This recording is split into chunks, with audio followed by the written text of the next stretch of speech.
Good morning, everyone. I want to start in chapter 8. The birds are in flight, the skies are blue, all is well with the world again. God has turned off the taps, and no doubt happy to be safely off the boat and back on terra firma, Noah makes an offering of thanks to God. God smells the sweet aroma and decides not to curse the ground again, not because people have stopped being evil, but because, despite the fact that they still are. He saw that every inclination of the human heart was only towards evil, and so he decided not to flood the earth again. Look with me at, if you can, in your pew Bibles, look with me at chapter 8, verse 21. Noah built an altar to the Lord, and taking some of the clean animals and clean birds, he sacrificed burnt offerings. And God said, "Never again will I curse the ground, even though every inclination of the human heart is evil from childhood. As long as the earth endures, seed time and harvest, cold and heat, summer and winter, day and night will never cease." So we see that God has decided to bring an end to the destruction that has come about through the flood. Not because of anything that humanity has done, but because of humanity's inclination to evil. We see that God is committed to humanity, not because of what humanity is like, but because of what he is like, because he is a faithful God. And so we see something like another creation story starting in chapter 9, where he picks up the language that we see in Genesis 1. God blessed Noah and his sons, saying to them, "Be fruitful and increase in number and fill the earth." Does that sound familiar?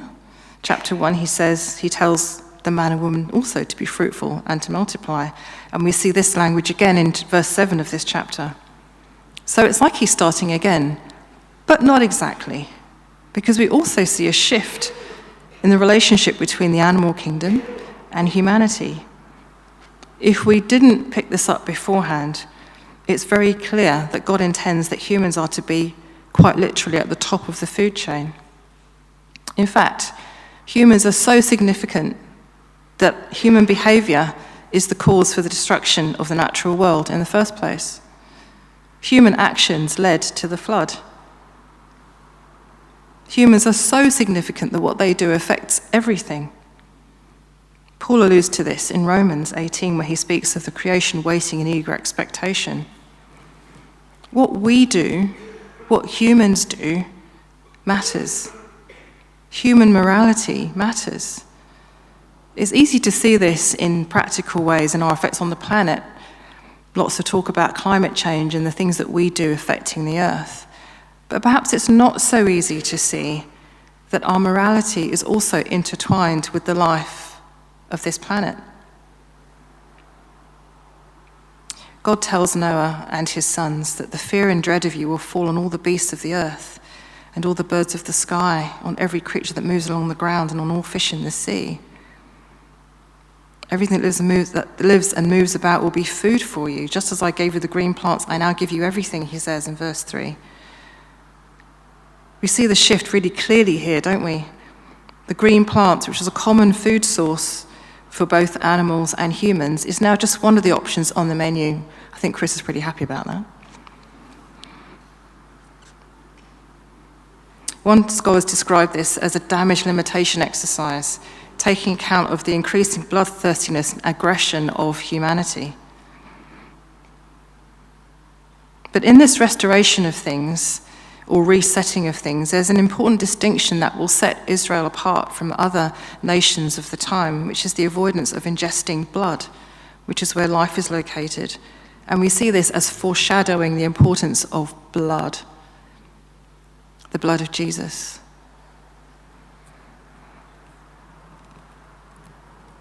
Which is where we receive our life as believers.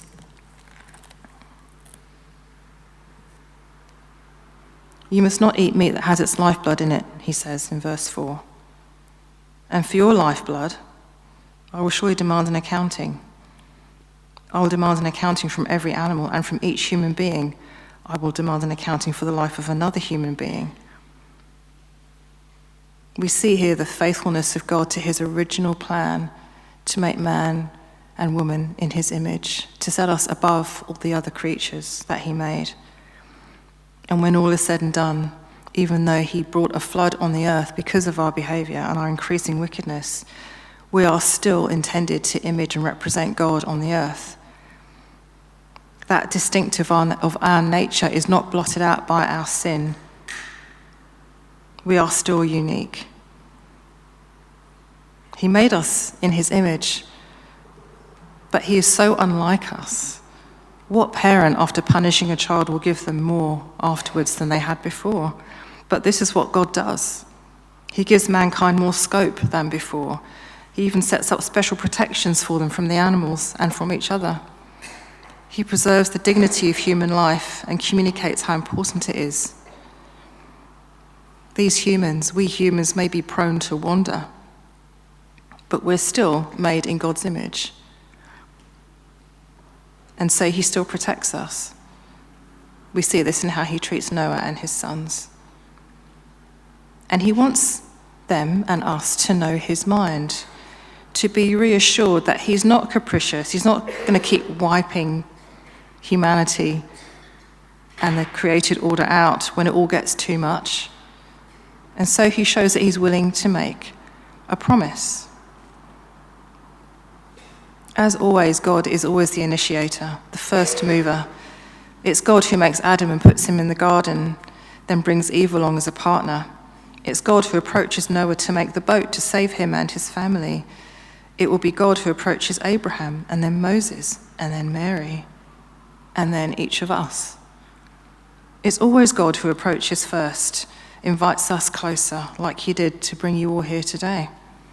We can't get anywhere before him. He always makes the first move. We love him because he first loved us.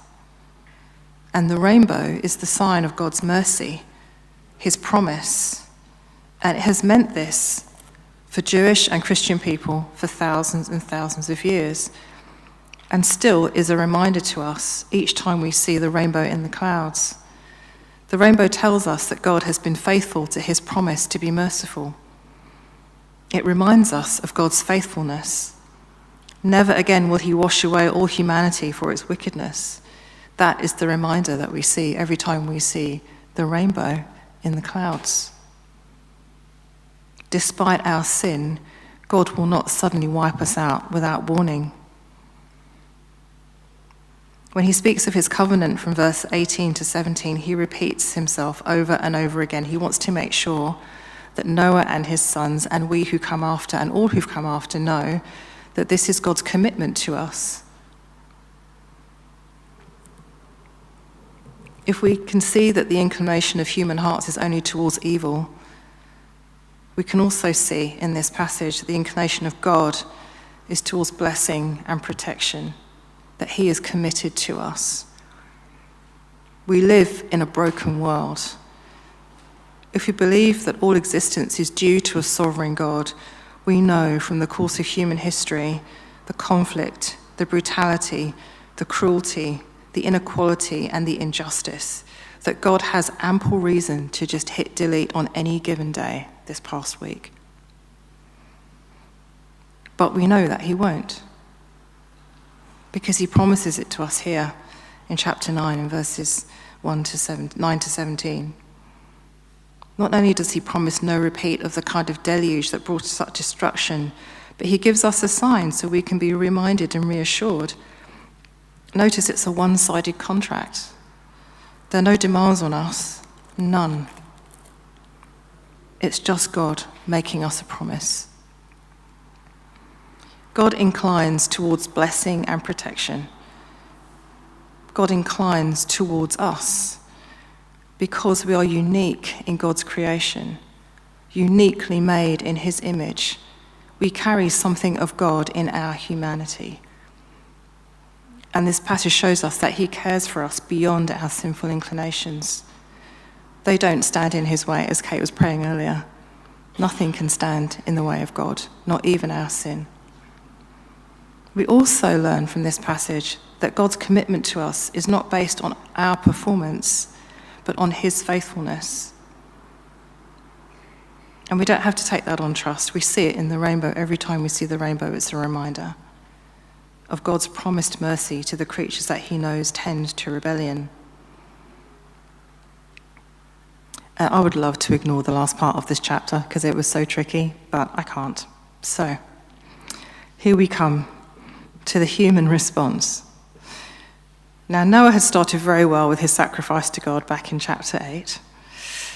But now, having been used by the Lord to save biodiversity and told that his family will repopulate the earth, Noah goes back to the soil. And in the course of time, he plants a vineyard and gets drunk. Now, the getting drunk is not really commented on so much as what happened next in the tent, which Ham invited his brothers to witness with him. We see a son not protecting his father, and his brothers going to great lengths to do just that. In an honor and shame culture, what Ham did was unspeakable. And I won't tell you what the commentators have guessed went on in the tent, because it would make your hair stand on end. The clue that something more than seeing went on is in Noah's response when he wakes up and he says, "What is this that you have done?" Clearly, he had done more than see something. The key is that Ham did not try to preserve his father's dignity. We're told back in chapter 6 of Genesis that Noah was blameless among the people of his time and walked with God. That's language that we only ever see used of Enoch, the one who didn't even die because he walked with God and was also blameless among his people. Noah was the only righteous man of his generation, the only one able to be saved, and through his righteousness, his whole family was saved. And here comes Ham, who probably takes a rare opportunity to see his father not behaving in a blameless way, and does whatever he does. Let's just skip over that. And what he does is rob his father of his honor, which was a big deal in the culture of the ancient Near East. And actually, in most non-Western cultures today, it's still a big deal. Honor and shame. Noah's curse doesn't fall on Ham, but on his son Canaan, indicating perhaps that Canaan inherits whatever this sinful tendency is in Ham to take advantage. And the descendants of Canaan are known for a range of immoral practices. And they number the inhabitants of Sodom and Gomorrah later on in the story of God and his people. God tells Israel specifically not to copy the practices of the Canaanites in Leviticus 18:3. One scholar, Diane Bergant, explains that this episode completes what she sees as a trifecta of the breakdown of human relationship that results from the fall. She goes back to the fallout between Adam and Eve, husband and wife. The recriminations in the garden point to the conflict between husband and wife. And then she goes on to the story of Cain and Abel, where the murder of Abel demonstrates the animosity between brothers. And it's completed here with Ham. His disrespect towards his father reveals the discord between children and parents. In each case, God punishes, but in each case, he also shows mercy. So we see after the flood, God re-establishing humanity on a slightly different footing. Innocence has been lost, so the rules of engagement are different. Fear and dread, hunting and killing are now part of normal life, the life that we all know.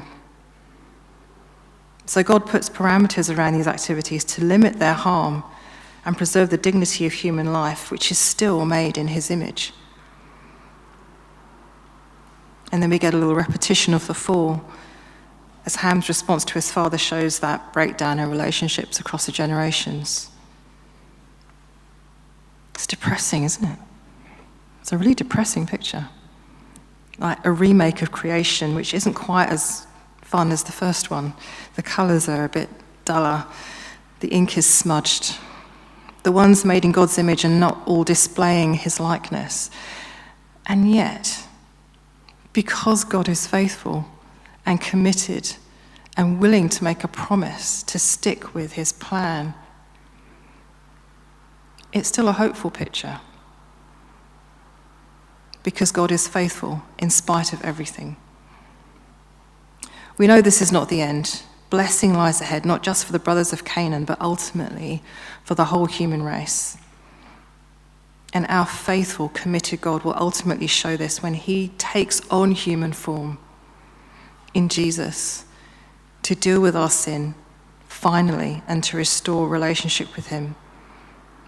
Relationship that leads to life and freedom, so that as we believe in him, we can enter into life as God intended it, with new hearts, not inclined towards sin, but inclined towards him, ready to reciprocate his love and walk with him just as Noah did, even if from time to time we may find ourselves getting drunk, even if from time to time we may fall. God longs for us to be in relationship with him, and he has made provision for us. So next time you see the rainbow, think about God's promise to his people. Amen.